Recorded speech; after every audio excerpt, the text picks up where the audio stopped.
কৃষ্ণ, আপনার সকলে ভালো আছেন? তো আপনাদের সকলকে সুস্বাগতম আমাদের নামিয়া আজমানের সাপ্তাহিক ভাগবতীয় ক্লাসে।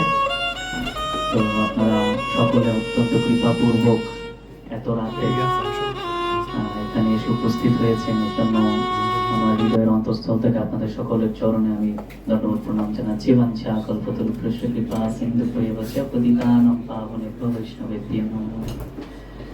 সত্যি যদি কারো হৃদয়ে ভগবানের প্রতি ভক্তি এবং ভালোবাসা না থাকে, তাহলে এই মধ্যরাত পার হয়ে গেছে, 1 ঘন্টা চলে গেছে, মধ্যরাতে কেউ নিদ্রামগ্ন না হয়ে নিদ্রা দেবীর এত সুন্দর সুস্বাগতমকে না জানিয়ে যে না, নিদ্রা দেবী আমাকে এখন বিরক্ত করো না, আমি এখন ভক্ত সঙ্গে ভাগবত কথা আস্বাদন করব, তো সেই পিপাসু ভক্তদের মাঝে আমার মতন একটি নিকৃষ্ট আত্মা আসতে পেরে আসলে নিজেকে অত্যন্ত ধন্য মনে হচ্ছে আমার। কারণ এটা আসলে অত্যন্ত দুর্লভ যে এরকম একটা সময়, যেটাকে আমাদের শাস্ত্রে বলা হচ্ছে তমগুণের সময়। তমগুণ বা যখন ব্রহ্ম মুহূর্ত থাকে, অর্থাৎ 4:35 থেকে, অর্থাৎ সূর্য উদয়ের 1 ঘন্টা 45 মিনিট আগের যে সময়টা, সেটা হচ্ছে ব্রহ্ম মুহূর্ত। তো ব্রহ্ম মুহূর্তে কে বলা হয়, শাস্ত্রে বলা আছে সাত্ত্বিক গুণের সময়। সেই সময় সাত্ত্বিক ব্যক্তিরা জাগ্রত অবস্থায় থাকে, অর্থাৎ যারা সত্য গুণে রয়েছে, ভগবানের ভক্তরা সেই সময় জাগ্রত থাকে। তারপরে 8টা-9টার পর থেকে শুরু হয়ে যাচ্ছে রজগুণের ব্যক্তিদের কার্যক্রম। তখন সবাই অত্যন্ত কর্মক্ষম হয়ে ওঠে, রজগুণ সম্পন্ন হয়। এবং সন্ধ্যার পরের সময়টাকে বলা হচ্ছে তমগুণ, বিশেষ করে রাত্রে বেলাটা। এই সময় তামসিক ব্যক্তি সম্পন্ন, মানে তামসিক মনোভাব সম্পন্ন, গুণ সম্পন্ন ব্যক্তিদেরকে দেখা যায়। দেখা যাচ্ছে গাড়ি ঘোড়া নিয়ে খুব বেরাচ্ছে, হর্ন বাজিয়ে বা গান বাজিয়ে। বিশেষ করে আমাদের বাংলাদেশ ইন্ডিয়ার রাস্তায় দেখা যায়। সবাই বাংলা বোঝেন তো নাকি হিন্দি ভাষী আছে কেউ? प्रभु जी एक प्रभु जी है हमारे यहाँ पर हिंदी भाषी। प्रभु जी आप बांग्ला समझते हैं? थोड़ा थोड़ा समझते हैं। तो आप अगर चाहे, कोई भी अगर चाहे तो मैं हिंदी बांग्ला इंग्लिश कोई भी लैंग्वेज में बोल सकता हूँ। आप लोगों को अगर दिक्कत हो तो मुझे बता सकते हैं। मैं बांग्ला के सिवाय इंग्लिश और हिंदी भी थोड़ा थोड़ा जानता हूँ। तो कौन से भाषा में सुनना चाहेंगे? बांग्ला। ओके प्रभु जी थोड़ा एडजस्ट कीजिए। তো এই যে রাতের সময়টা, সেটাকে শাস্ত্রে বলা হচ্ছে তামসিক ব্যক্তিদের সময়। কিন্তু এটা অদ্ভুত ব্যাপার যে ভক্তদের অশেষ কৃপায়, আমাদের প্রতাপ প্রভু, জীবনানন্দ প্রভু, আমাদের শিরোমণি প্রভু, সঞ্জীব প্রভু, ওনাদের অশেষ কৃপাতে এরকম একটা অ্যাটমসফিয়ার, এরকম একটা আবহ সৃষ্টি হয়েছে, যেখানে এই তমগুণের সময়টাকেও সত্যগুণে পরিণত করেছে ভক্তরা। যে কারণে এখানে এত সুন্দরভাবে আমরা সকলে উপনীত হয়ে, ঠিক যেভাবে নৈমিষারণ্যে ঋষিরা একত্রিত হয়েছিল ভাগবতম কথা শোনার জন্য সুত গোস্বামীর কাছ থেকে, সেরকম মনে হচ্ছে আমার এখানে, যে এখানে সকল মুনি ঋষিরা, সকল শুদ্ধ আত্মারা উপস্থিত হয়েছে পরমেশ্বর ভগবান সম্বন্ধীয় কথা শ্রবণ করার জন্য। তো আপনাদের সকলের মাঝে আসতে পেরে এবং আপনাদের সামনে এই ভগবানের যে পবিত্রকারী কথা, শাস্ত্রে বলা হচ্ছে ভগবান হচ্ছেন উত্তম শ্লোক। ভগবান আর একটি নাম উত্তম শ্লোক, কারণ সুন্দর শ্লোকের মাধ্যমে, বিশিষ্ট শ্লোকের মাধ্যমে যার গুণগান করা হয়, ওনাকে বলা হচ্ছে উত্তম শ্লোক। এই উত্তম শ্লোকের যে গুণমহিমা, সেটা শোনার জন্য আপনাদের মতো মহাত্মারা, ভগবানের ভক্তরা উপস্থিত হয়েছে, এবং সেখানে আমি উপস্থিত হতে পেরে অত্যন্ত ধন্য আজকে। এবং প্রভুদের কাছে আমি অত্যন্ত কৃতজ্ঞ যে আমাকে এই সেবা অর্পণ করা হয়েছে। আমি যদিও এখানে বসার মতন কোনো যোগ্যতা আমার নেই, তবুও ভক্তরা এবং আমার যারা সিনিয়র গুরু ভাইরা আছে ওনাদের আদেশ পালন করে আমি আজকে এখানে কিছু উপস্থাপন করার চেষ্টা করব, যেটা আমি আমার গুরু বাক্য এবং আমাদের পূর্বতন আচার্য এবং আমাদের সিনিয়র গুরু ভাই এবং শাস্ত্র থেকে যতটুক জানতে পেরেছি সেটাই আমি অবিকৃতভাবে উপস্থাপন করার চেষ্টা করব। তো আপনারা কৃপা আশীর্বাদ করবেন যে এই আগামী 25-30 মিনিট একটু কৃপা করে নিদ্রা দেবীকে টাটা গুড বাই বলে কিছুটা সময় এখানে একত্রে জেগে থাকার চেষ্টা করব। তাহলে হয়তো হতে পারে যে ভগবানের এই পবিত্রকারী কথা আমাদের হৃদয়কেও শুদ্ধ করে ভগবানের চরণে আরো বেশি আত্মসমর্পণে সাহায্য করবে। তো আপনারা সকলে আমাকে আশীর্বাদ করবেন যাতে আমি সেই বাক্য কোনো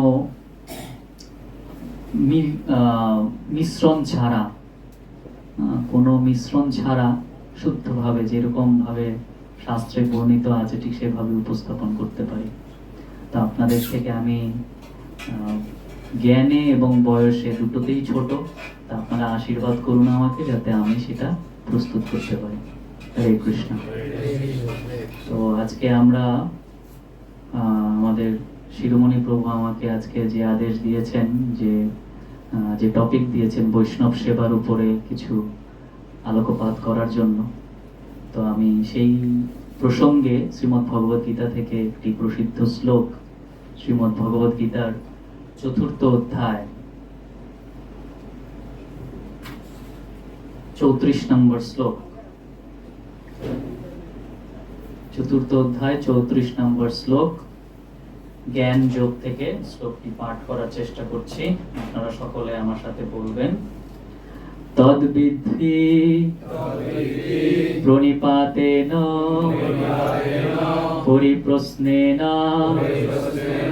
সেবয়া উপদক্ষন্তে তে জ্ঞানীনাম তত্ত্বদর্শিনঃ।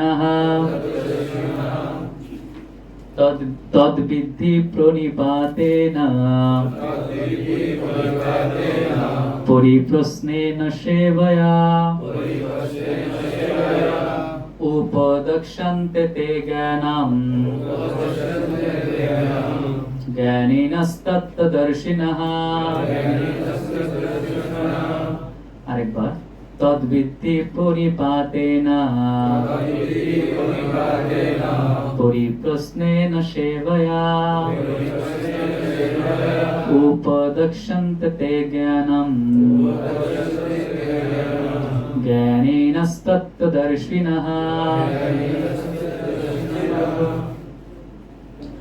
শব্দার্থ অনুবাদ ও তাৎপর্য করেছেন আন্তর্জাতিক কৃষ্ণ ভাবনামৃত সংঘ তথা ইসকন প্রতিষ্ঠাতা আচার্য বিবিটি ফাউন্ডার আচার্য কৃষ্ণ কৃপা শ্রীমূর্তি শ্রীল অভয় চরণ অরবিন্দ ভক্তি বেদান্ত জগৎগুরু স্বামী শ্রীল প্রভুপাদ কি জয়।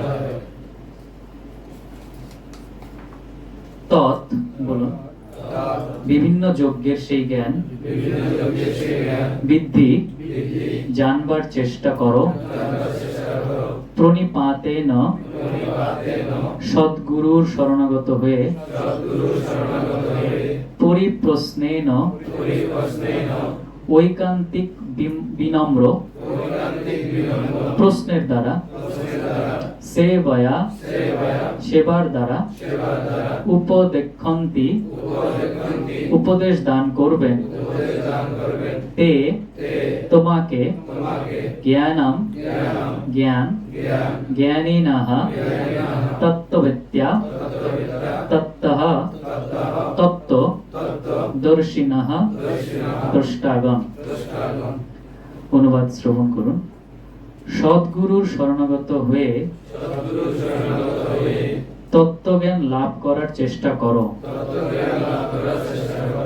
বিনম্র চিত্তে প্রশ্ন জিজ্ঞাসা করো এবং অকৃত্রিম সেবার দ্বারা তাকে সন্তুষ্ট করো। তাহলে সেই তত্ত্বদ্রষ্টা পুরুষ তোমাকে জ্ঞান প্রদান করবেন। সকলে একটু কৃপা করে শুনুন। সদ্গুরুর শরণাগত হয়ে তত্ত্ব জ্ঞান লাভ করার চেষ্টা করো, বিনম্র চিত্তে প্রশ্ন জিজ্ঞাসা করো এবং অকৃত্রিম সেবার দ্বারা তাকে সন্তুষ্ট করো, তাহলে সেই তত্ত্বদ্রষ্টা পুরুষেরা তোমাকে জ্ঞান প্রদান করবেন। হরে কৃষ্ণ। আমরা একটু মঙ্গলাচরণ করে নিই। ওম জ্ঞানতিমিরন্ধস্য জ্ঞানাঞ্জনশলাকয়া চক্ষুরুন্মিলিतं येन तस्मै श्रीगुरवे नमः। श्रीचैतन्यमनोभीष्टं स्थापितं येन भूतले स्वयं रूपो कदा मह्यं ददाति सापदान्तिकं।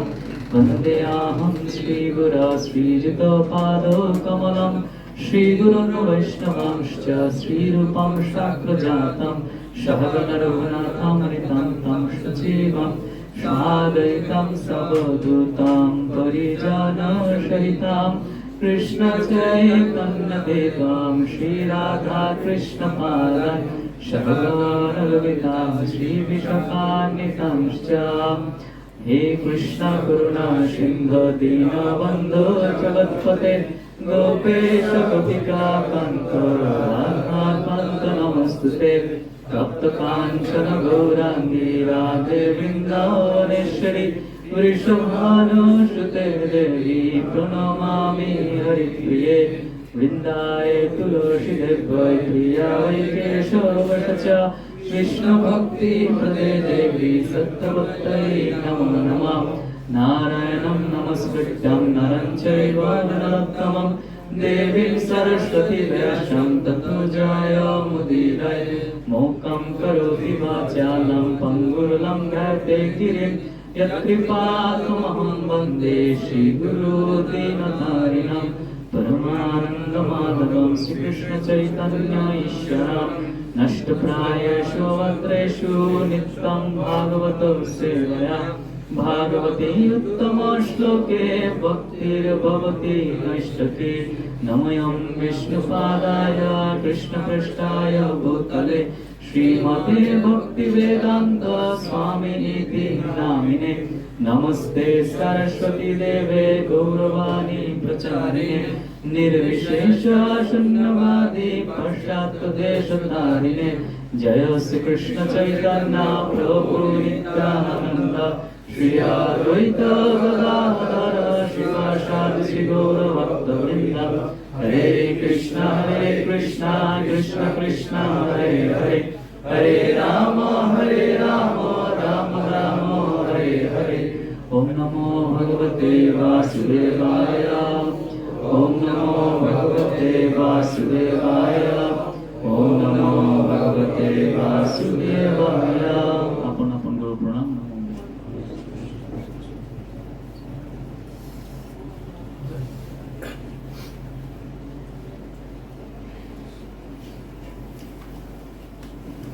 হরে কৃষ্ণ। তো ভয় লাগছে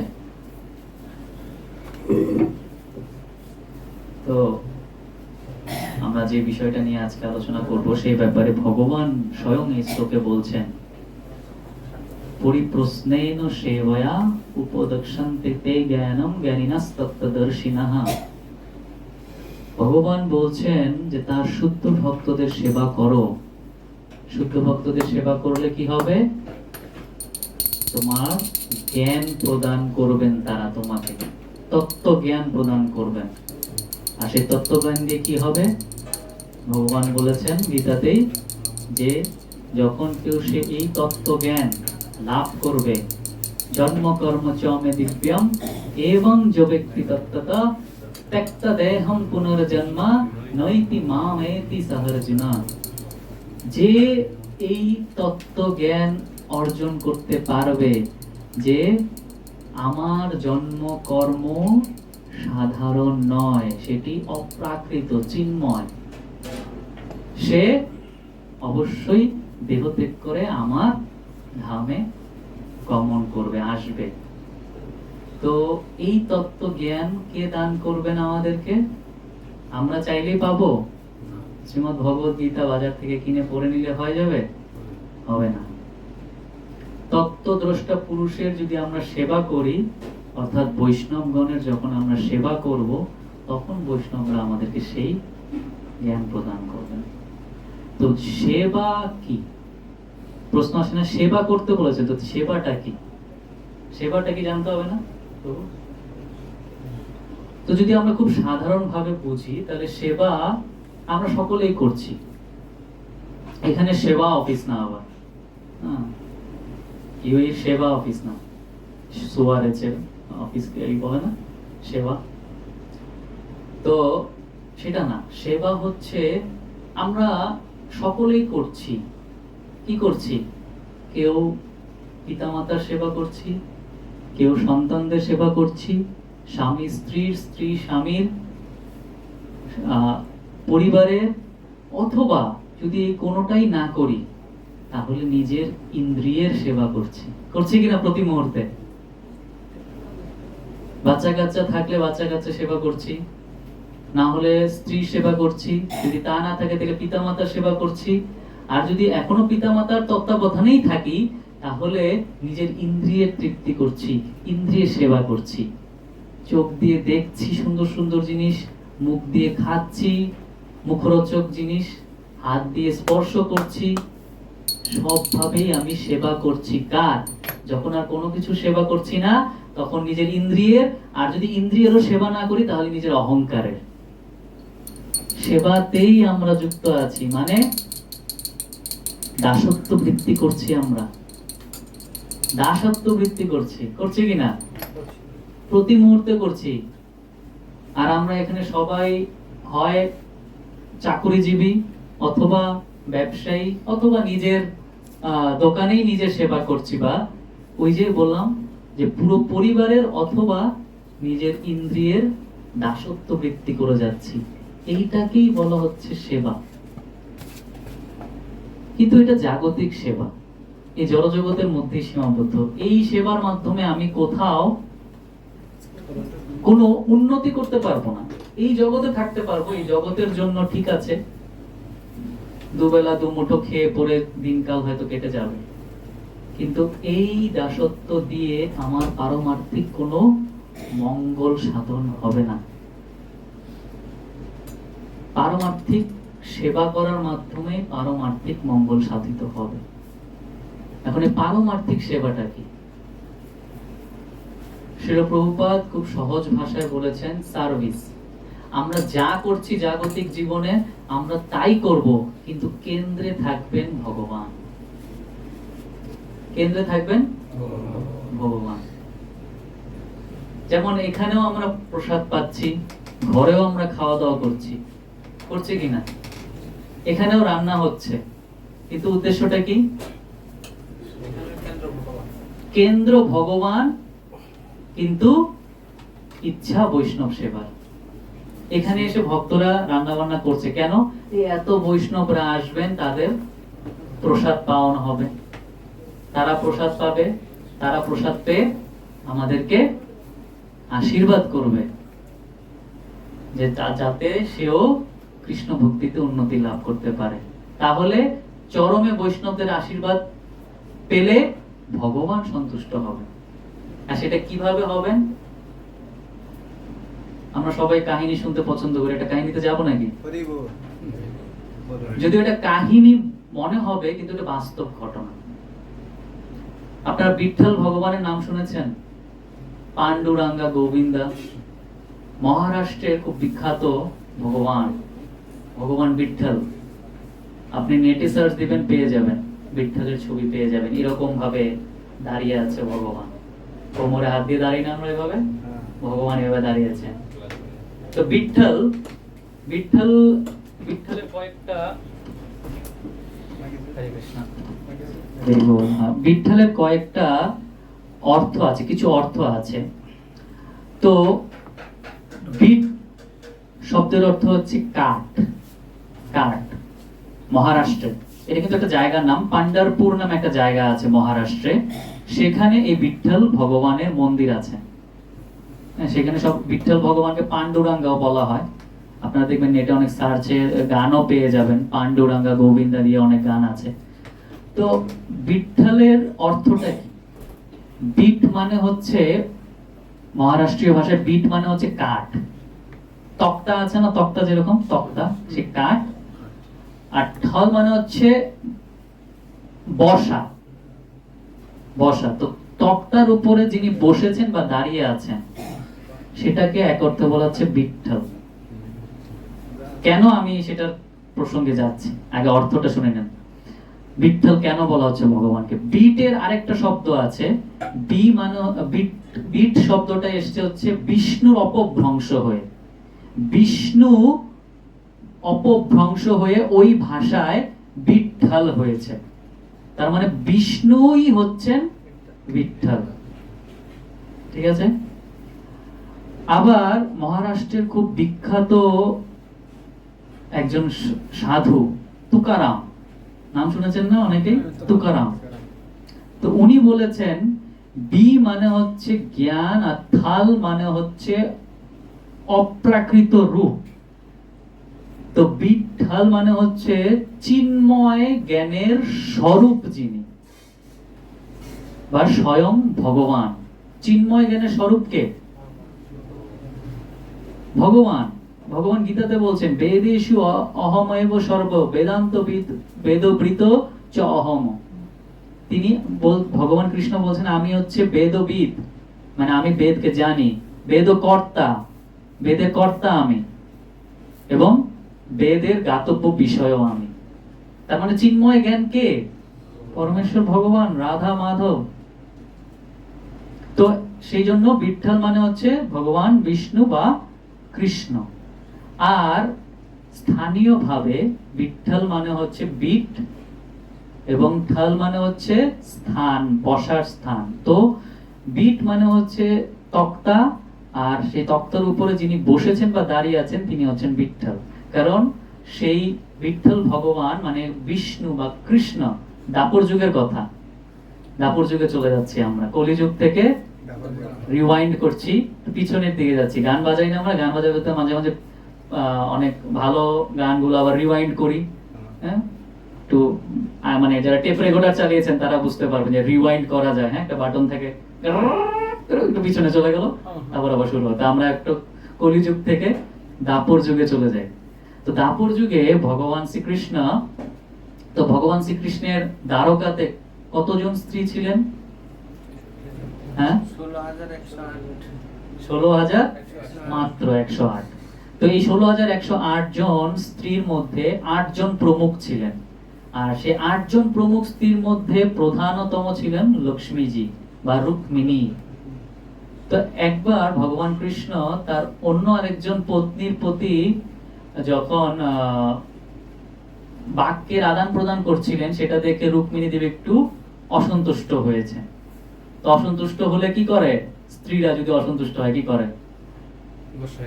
হ্যাঁ, গোসা হয়ে যায়। প্রভু একজন বলেছেন যে মানে তার মানে প্রভুর মাতাজি বেশ ভালো যদি বিয়ে করে থাকে, যেগুলি গোসাই হয়, বাপের বাড়ি যায় না। কিন্তু রুক্মিণী দেবী তো যেহেতু পরম ভগবানের পরম অংশ, পরম শক্তি, তাহলে ওনার রাগটা একটু বেশি হবে। তো উনি রাগ করে ওনার বাড়ি চলে গেছেন, শ্বশুর বাড়ি। আর রুক্মিণী দেবী শ্বশুর বাড়ি হচ্ছে মহারাষ্ট্রে। তো রুক্মিণী দেবী যখন চলে আসছেন বাপের বাড়ি, তখন ভগবান কৃষ্ণ দ্বারকা ছেড়ে ওনার পিছন পিছন এসছেন।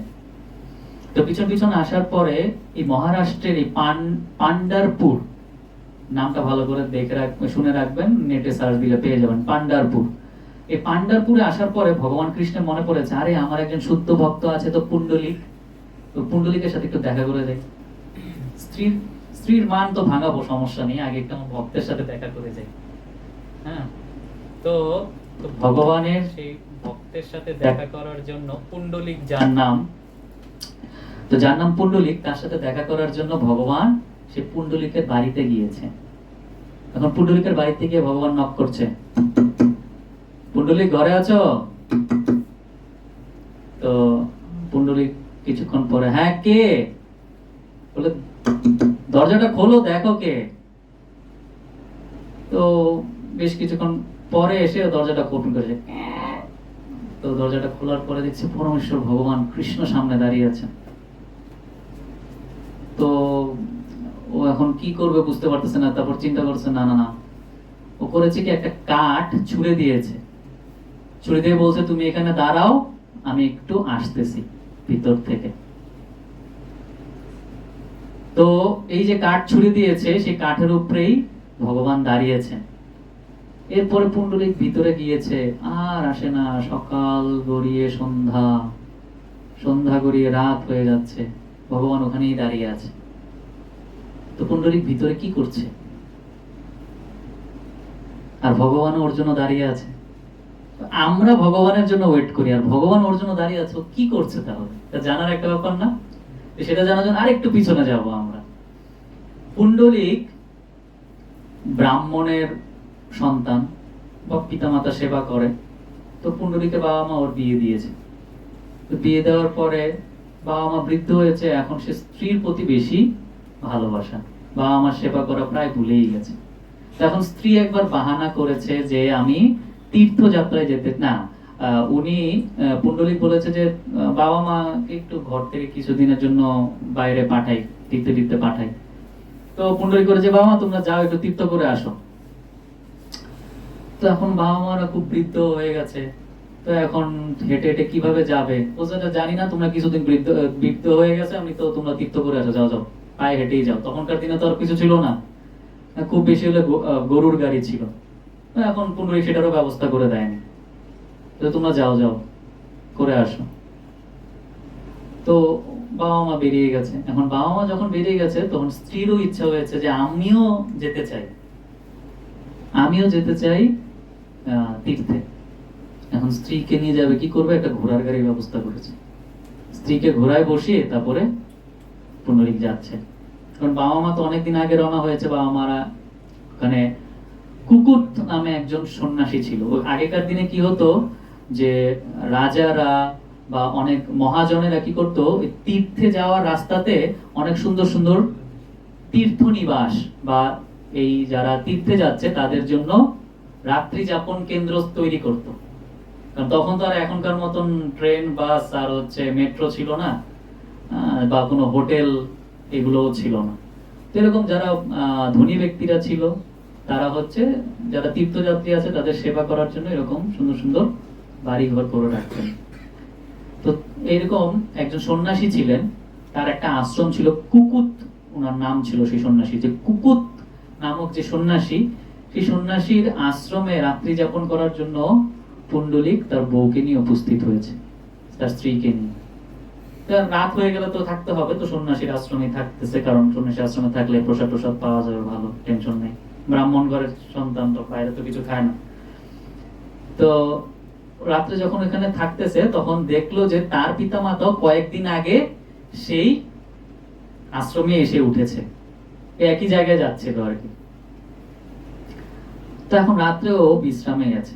বিশ্রামে যখন গিয়েছে, হঠাৎ মধ্যরাতে ওর প্রাকৃতিক ডাক এসছে আর কি, বুঝতে পারছেন তো না, গায়ে আঙ্গুলের কাজ আর কি। তো প্রাকৃতিক ডাকে উঠেছে। ও উঠে যখন ও শৌচালয়ের দিকে যাবে, তখন দেখছে জামা কাপড় অনেক জীর্ণ পরা, দুই তিনটা মহিলা, জামা কাপড় জীর্ণ, কিন্তু দেখে বোঝা যাচ্ছে যে মানে কোনো দিব্য ব্যক্তিত্ব হবে। দুই তিনজন মহিলাকে দেখছে, নারীকে। এত সুন্দর শরীর থেকে উজ্জ্বলতা বেরোচ্ছে, চোখে দীপ্তি, গায়ের দীপ্তি, কিন্তু গায়ের কাপড় চোপড় মনে হচ্ছে ইচ্ছা করে কেউ নিজের দীপ্তি যেরকম ঢেকে রাখে না, হ্যাঁ, যার কাছে অনেক টাকা পয়সা আছে সে কি দেখাবে সবাইকে? লুকিয়ে রাখবে, ঢেকে রাখবে, ওরকম। তো তাদের মনে হচ্ছে তাদের দীপ্তিটা বেরিয়ে আসতে যাচ্ছে, কিন্তু তারা এরকম ছেঁড়া কাপড় চোপড় পরে কোন রকম আর কি ঢেকে রেখেছে। এবং কি করছে, ওই যে কুকুতমণির আশ্রম সেটা ঝাড়ু দিয়ে পরিষ্কার করছে মধ্যরাতে, এখনকার সময় মনে করেন হয়তো আপনার বাইরে বেরিয়ে দেখে পেয়ে গেলেন সেরকম ব্যক্তিত্বে। হ্যাঁ, তো এরকম দেখছে দুই তিনজন মহিলা এরকম ঝাড়ু দিচ্ছে। ও বলছে যে এত সুন্দর, দেখে মনে হচ্ছে স্বর্গের কোন দেবদেবী হবে, এরা এই কুকুতমণির আশ্রমে ঝাড়ু দিচ্ছে, ঘটনাটা কি?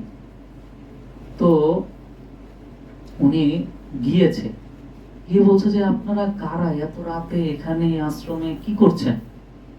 বলছে আমরা কুকুতমণির আশ্রমটা ঝাড় দিচ্ছি, পরিষ্কার করছি। বলছে কি আপনাদেরকে দেখে তো কোনো মানে দেবদেবী মনে হচ্ছে, আপনারা কারা, আপনাদের কি পরিচয়?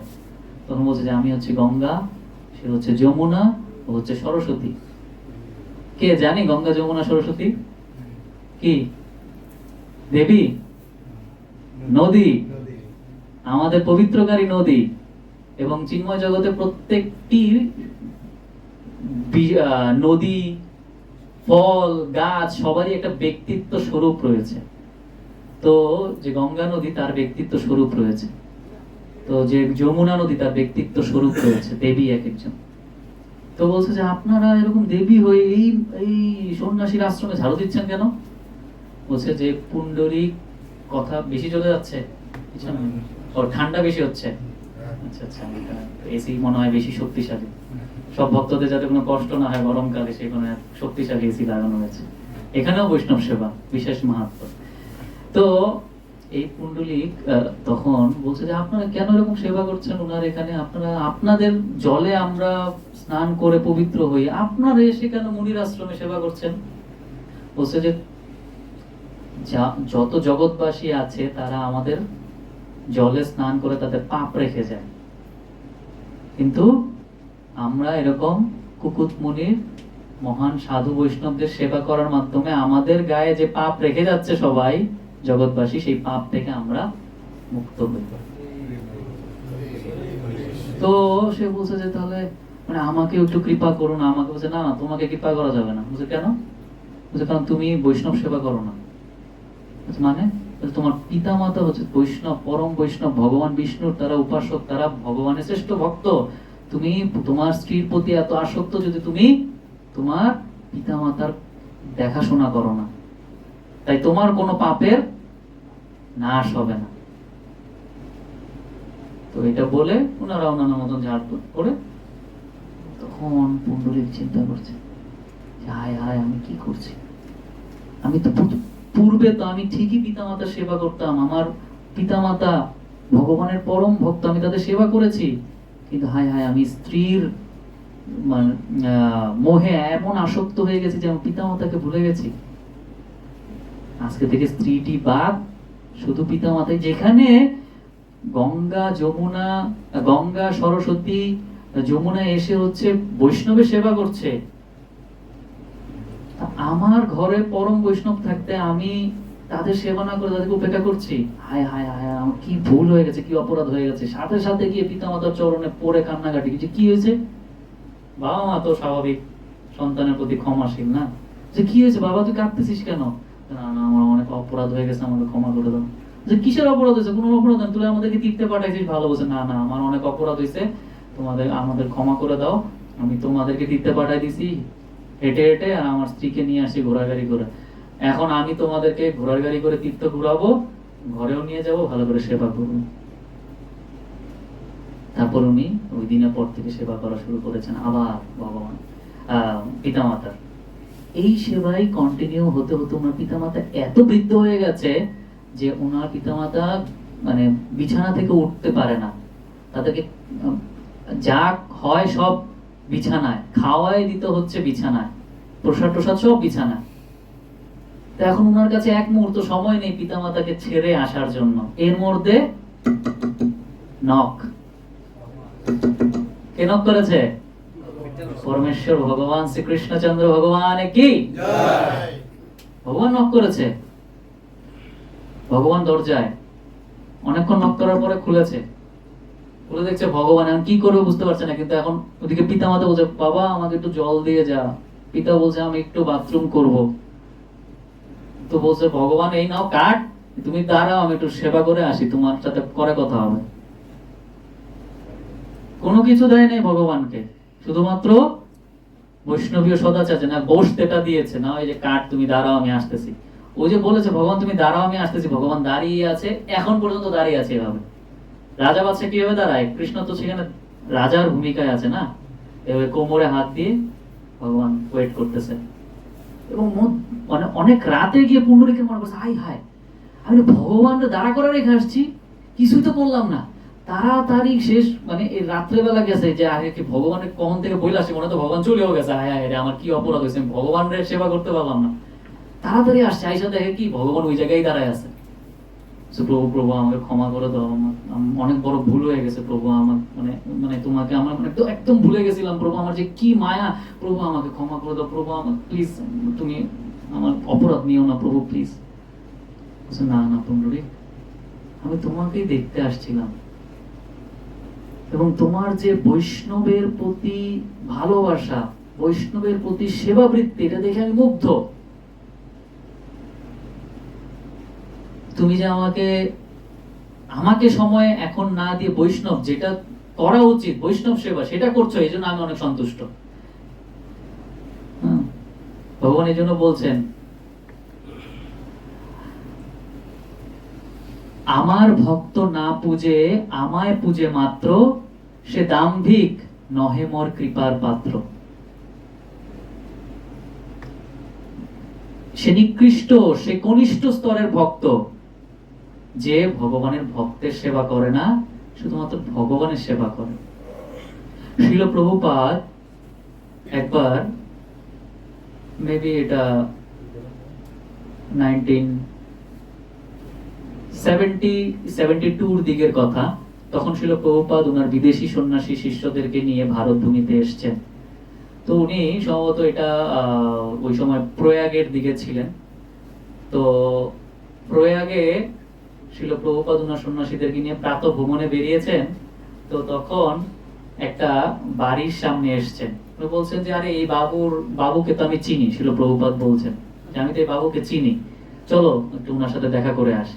তো প্রভুপাদ সাধারণত কারো বাড়িতে এরকম না ডাকলে পরে যেতেন না, কিন্তু ওনার সাথে পূর্বের পরিচয় থাকার কারণে, কারণ প্রভুপাদ এলাহাবাদে ওনার ফার্মেসি ছিল, যখন উনি গৃহস্থ আশ্রমে ছিলেন তখন ওনার ফার্মেসি ছিল প্রয়াগে, এলাহাবাদ, বর্তমান প্রয়াগরাজ।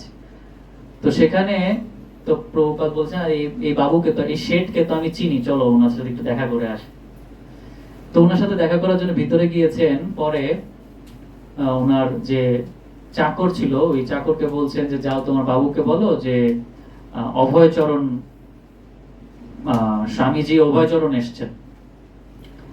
তো বলছে ঠিক আছে। তো ওই চাকর ভিতরে গেছে, কিছুক্ষণ পরে আবার ফিরে এসছে। প্রভুপাদ এবং ওনার সন্ন্যাসী শিষ্যরা ওখানে অপেক্ষা করছে ওনাদের জন্য। তো চাকরটা ফিরে এসে বলছে যে বাবু अभी व्यस्त है, भगवान के आरती कर रहा है, बोला है कि आप लोग बाद में आइए। তো শিল প্রভুপাদ একটু হেসে তার শিষ্যদেরকে বলছে কি বুঝলা? তো সব শিষ্যরা, বিদেশি শিষ্য তো বুঝতে পারতেছে না যে কি বুঝলা। তো শিল প্রভুপাদ বলছেন এ হচ্ছে কনিষ্ঠ স্তরের ভক্ত, সে জানে না যে কখনো দরজায় যদি শুদ্ধ ভক্ত আসে তাহলে আমাদের উচিত ভগবানের আরতি সেবা পূজা বাদ দিয়ে আগে বৈষ্ণব সেবা করা। চলো এখানে দাঁড়িয়ে থেকে আমাদের আর কাজ নেই। তো এই জন্যই যে বৈষ্ণব সেবা আমরা কেন করব, অনেক কিছু ছিল বলার, কিন্তু হয়তো মানে আজকে আমার সেই সৌভাগ্য নেই যে আপনি সবটুকু বলতে পারবো, আর অনেক কিছু ছিল বলার। কিন্তু মূল কথা হচ্ছে এটাই, যদি আমরা ভগবানের প্রিয়জন হতে চাই তাহলে বৈষ্ণব সেবা ছাড়া আর কোনো উপায় নেই। যে প্রথমেই এই কথাটা সবসময় শাস্ত্রে বলা হয় যে ছাড়িয়া বৈষ্ণব সেবা নিস্তার পাইয়াছে কেবা। স্বয়ং চৈতন্য মহাপ্রভু, যিনি স্বয়ং ভগবান, তিনি কি বলছেন? নাহম বিপ্র নচ নরপতির নাপি বৈশ্য ন শূদ্র, নাহম বর্ণী নচ গৃহপতির বানপস্থ জ্যোতির্বা, কিন্তু প্রত্যন নিখিল পরমানন্দ পূর্ণ মৃতাব্ধে গোপীর ভর্তু পদ কমলয়র দাসো দাসানু দাসো। আমি ব্রাহ্মণ বৈশ্য শূদ্র নই, আমি সন্ন্যাসী গৃহস্থ ব্রহ্মচারী নই, আমি কি পরমেশ্বর ভগবান শ্রীকৃষ্ণের গোপীদের চরণের দাসের অনুদাসের দাস। তো আমরা যদি ভগবানের প্রিয়জন হতে চাই তাহলে বৈষ্ণব সেবায় আগে থাকতে হবে। যদি বৈষ্ণব সেবায় আমরা বৈষ্ণবের হৃদয় জয় করতে পারি তাহলে ভগবান অটোমেটিক আমাদের প্রিয়জন হয়ে যাবে। প্রভু আমাকে বারবার ইশারা দিচ্ছেন যে প্রভু থেমে যান, থেমে যান, অনেক সময় নিয়ে নিচ্ছেন, you are crossing your limit, please stop. আসলে ভগবানের কথা হচ্ছে এতই মধুর, এবং ভক্তরা যখন আপনাদের মতন এত সুন্দর শ্রোতা হন তখন বলতে অনেক অনেক আগ্রহ হয়। কিন্তু আমার সীমাবদ্ধতা, সময় খুব দ্রুত চলে যায় যখন এরকম ভক্ত সঙ্গে হরিকথা হয়। পরীক্ষিত মহারাজের 7 দিন 7 রাত কোথায় চলে গেছে উনি, ক্ষুধা, তৃষ্ণা, নিদ্রা, প্রাকৃতিক কাজ সবকিছু ভুলে গেছে। তো আমরা হয়তোবা পরীক্ষিত মহারাজ তো হতে পারবো না কোনো কালেই, কিন্তু অন্তত পক্ষে এই আধা ঘন্টা 40 মিনিট যে ক্ষুধা, তৃষ্ণা, ঘুম বাদ দিয়ে এখানে সকলে সুন্দরভাবে বসে রয়েছি এবং সহ্য করছে আমার কথাগুলো, এই জন্য অত্যন্ত ধন্যবাদ আপনাদেরকে। এবং আজকের এই সভায় উপস্থিত হওয়ার জন্য আপনাদেরকে পুনরায় স্বাগতম, ধন্যবাদ।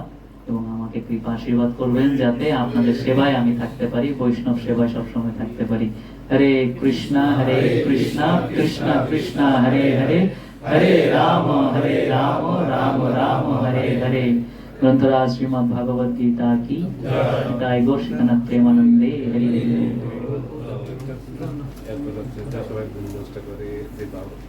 সাধু সঙ্গ করতেছি, তার পর্যায় সম্বন্ধে একটু সংক্ষেপে আগ্রহী আসতেছেন। তো প্রভু বলছেন যে এত রাতে, আমি তো বললামই যে এত রাতে যে উপস্থিত হতে পেরেছে সবাই, এবং আমরা যে প্রতি সপ্তাহে উপস্থিত হচ্ছি। আমি হয়তো প্রতি সপ্তাহে আসতে পারি না, আমি একটু দূরে থাকি, নইলে আমি যদি কাছাকাছি থাকতাম তাহলে প্রতি সপ্তাহে অবশ্যই আসতাম। তো এই যে আমরা এত রাতে উপস্থিত হচ্ছি, একসাথে সাধু সঙ্গ করছি, সেটার ফল প্রভু বলতে বললেন। আসলে সাধু সঙ্গের ফল ভাষায় বর্ণনা করা সম্ভব না। প্রভুর সাথে আমার আলাপ হচ্ছিল একটু আগেই, যে নারদ মুনির বিশেষ কৃপা, কিভাবে লভমাত্র সাধু সঙ্গে সর্বসিদ্ধি হয়। যে নারদ মুনি এক পাপাচারী ব্যক্তিকে বলেছিলেন, হরে কৃষ্ণ, পাপাচারী ব্যক্তিকে বলেছিলেন যে তুমি মৃত্যুর পরে শুধু যমরাজকে এতটুকু জিজ্ঞেস করবে যে লভমাত্র সাধু সঙ্গের কি ফল।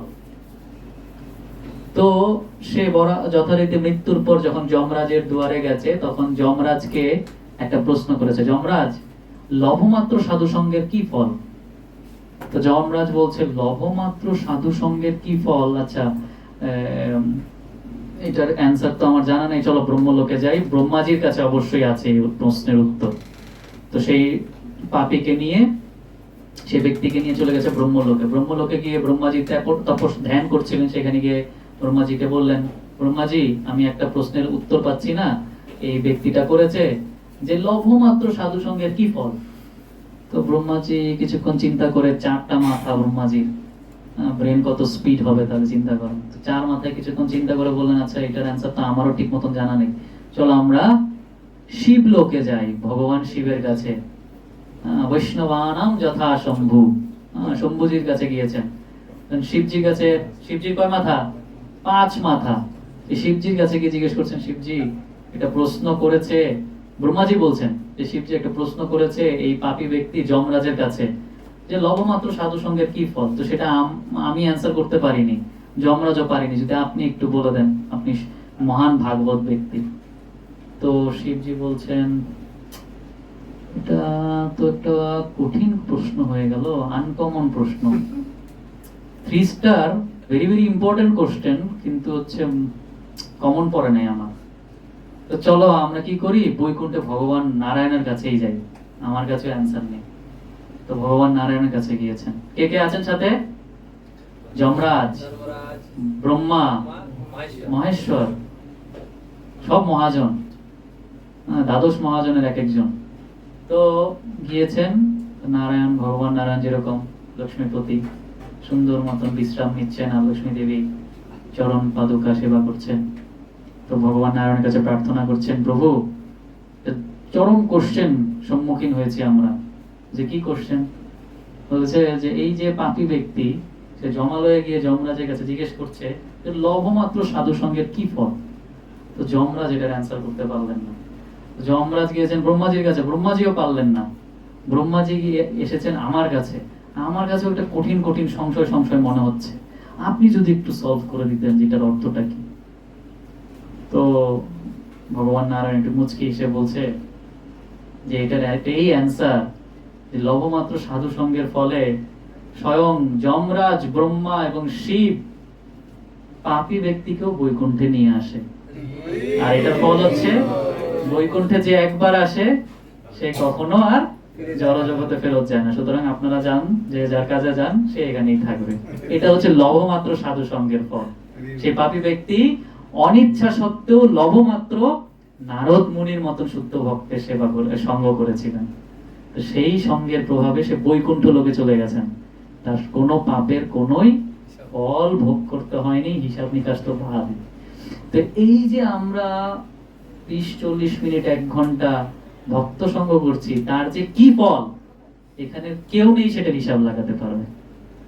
তো এই জন্য ফলের আশা আমাদের করার দরকার নেই। ভগবান গীতাতেই বলেছেন যে আমরা ফলের আশা করব না, কিন্তু একটা আশা আমরা করতে পারি যে আমরা ভগবানের সেবায় যুক্ত হব, ভক্তদের সেবায় যুক্ত হব। কারণ ভগবান ভক্তাধীন, ভগবান কারোর অধীন না। ভগবানকে বলা হচ্ছে স্বতন্ত্র স্বরাট। শ্রীমদ্ ভাগবতমের প্রথম স্কন্ধে প্রথম অধ্যায় প্রথম শ্লোকে বলা হচ্ছে যে ভগবান হচ্ছেন স্বরাট পুরুষ। স্বরাট মানে স্বতন্ত্র, স্বাধীন, কিন্তু তিনি একটা জায়গায় পরাধীন, এটা হচ্ছে ভক্তদের প্রেমের বন্ধনে তিনি পরাধীন। এই জন্য যারা এরকম প্রেমী ভক্তদের সেবা করবে তাদের ভগবানও অধীন হয়ে যাবে। হরে কৃষ্ণ। অসংখ্য ধন্যবাদ আপনাদের সকলকে।